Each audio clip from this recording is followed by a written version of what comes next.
विधानसभेच्या निवडणुकीच्या निमित्ताने आम्ही सगळ्या जणांनी ठणकावून सांगितलं होतं की महाराष्ट्रामध्ये सक्षम असा धर्मांतर विरोधी कायदा म्हणजे लव जिहाद विरोधी कायदा हा आमचा हिंदुत्ववादी विचाराचे सरकार घेऊन येईल असा शब्द आदरणीय मुख्यमंत्री देवेंद्र फडणवीस साहेबांनी तेव्हा दिला होता आणि महाराष्ट्राच्या हिंदू समाजाने विश्वास ठेवून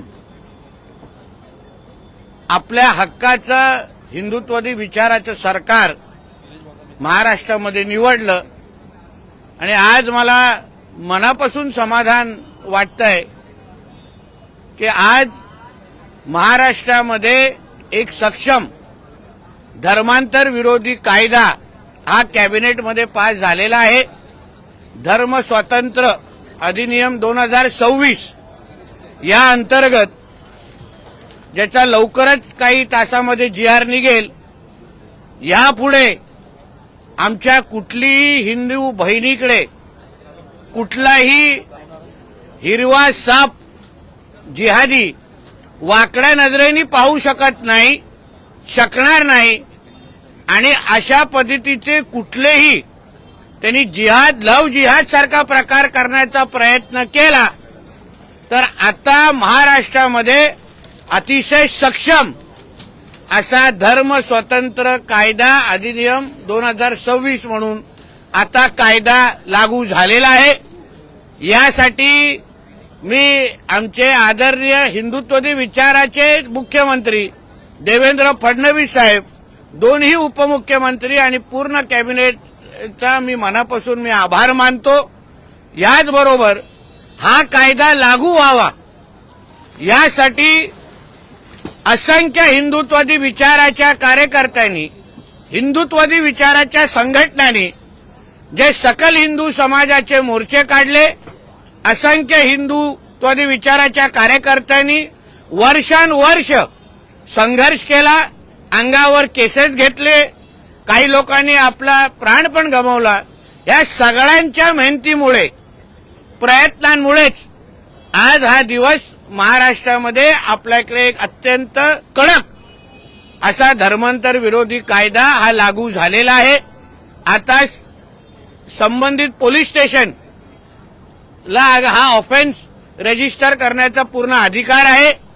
हा नॉन बेलेबल कायदा आहे। ह्याच्या बाबतीमध्ये संबंधित खात्याचे मंत्री, राज्यमंत्री म्हणजे आमचे मुख्यमंत्री साहेब आणि अन्य बाकीचे लोक निश्चित पद्धतीने विस्तृत अशी माहिती आपल्या सगळ्यांना देतीलच, पण एक हिंदुत्ववादी विचाराचा कार्यकर्ता म्हणून मला आज निश्चित पद्धतीने समाधान वाटतो की ज्यासाठी आमच्यासारख्या असंख्य हिंदुत्ववादी विचाराच्या कार्यकर्त्यांनी मोर्चे काढले, आवाज उचलला, आमच्या हिंदू बहिणींना संरक्षण देण्यासाठी दिवस रात्र एक केलं, त्या प्रत्येक हिंदुत्ववादी विचाराच्या कार्यकर्त्याचा आज विजयाचा दिवस आहे।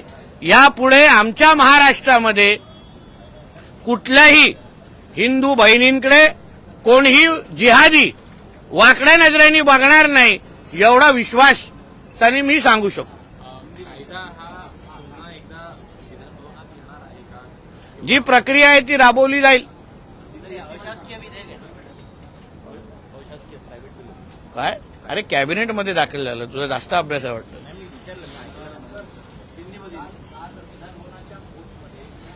हमारे महाराष्ट्र में जिसकी सालों साल जिसकी मांग थी कि हमारे महाराष्ट्र में एक एंटी कन्वर्जन लॉ, धर्मांतर विरोधी कानून, लव जिहाद के विरोधी कानून आना चाहिए, जो सालों साल मांग थी, उसके लिए बहुत सारे हिंदुत्ववादी विचार के कार्यकर्ताओं ने संघर्ष किया, मोर्चे निकाले, उसके साथ अपनी जान भी दी है। आज मैं अभिमान से कह सकता हूं, गर्व से कह सकता हूं कि हमारे देवाभाऊ के महाराष्ट्र में एक बहुत ही सक्षम ऐसा धर्मांतर विरोधी कायदा आज कैबिनेट ने पास किया। उसका जल्द ही उसका GR निकलेगा और महाराष्ट्र में अभी कोई भी धर्मांतर करने की जोर जबरदस्ती करेगा तो उसको नॉन बेलेबल ऑफेंस के अंतर्गत उसको अरेस्ट किया जाएगा। उसको उसके अलग अलग जो टेक्निकल पॉइंट्स है उसके बारे में जल्द ही आपको सबको मालूमात दिए जाएगी। मगर एक हिंदुत्ववादी विचार का कार्यकर्ता बन के मुझे आज खुशी हो रही है कि जिसके लिए बहुत सारे हिंदुत्ववादी विचार के कार्यकर्ताओं ने, संगठनों ने जो कुछ संघर्ष किया उसके वजह से आज महाराष्ट्र में जैसे मध्य प्रदेश में है, गुजरात में है, अन्य राज्यों के जैसे ही बल्कि उससे ही ज्यादा सक्षम और कड़क एक धर्मांतर विरोधी कायदा एंटी कन्वर्जन बिल आज हमारे महाराष्ट्र में आ चुका है।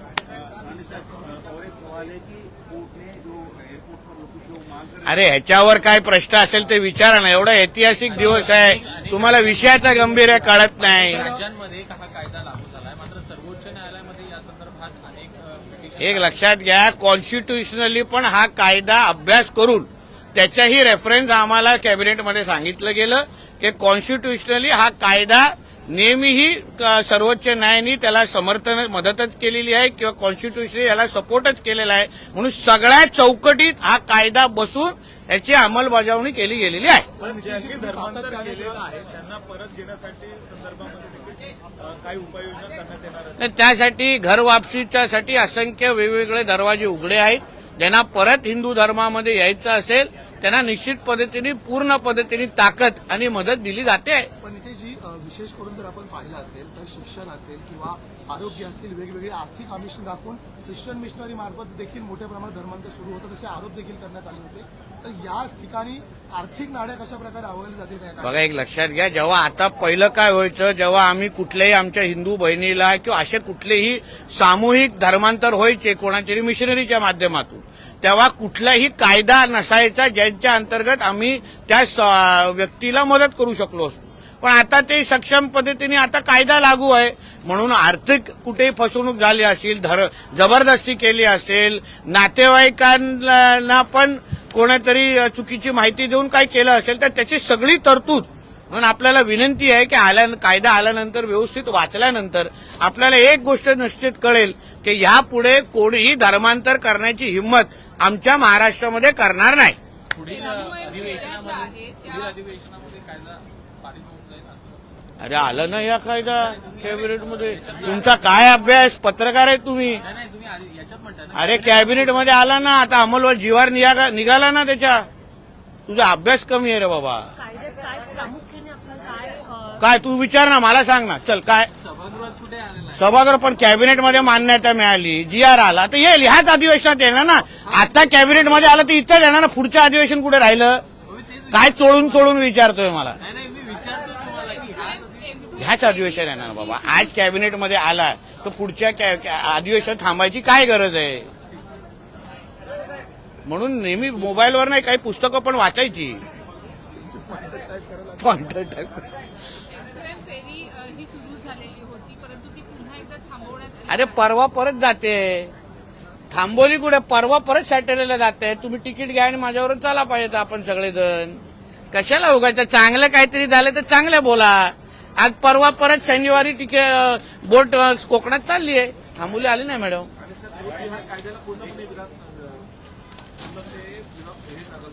काय काय लव जिहाद कायदा लागला, त्याच्यात तोच हा विषय आहे ना। आमच्या महाराष्ट्रामध्ये कोणी धर्मांतर करता कामा नये, लव जिहादच्या नावाने आमच्या माता भगिनींना फसवता कामा नये, यासाठीच हा कायदा आणलेला आहे।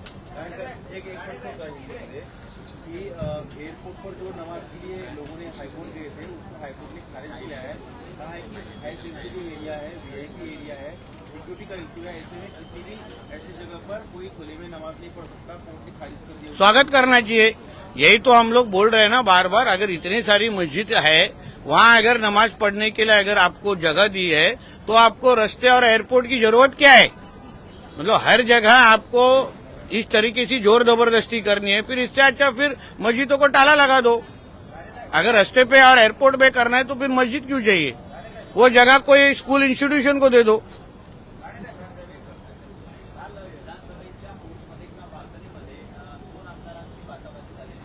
मला माहित नाही हो, मी असं मी पोर्चवर लक्ष नाही देत, मी सभागृहामध्ये लक्ष देतो.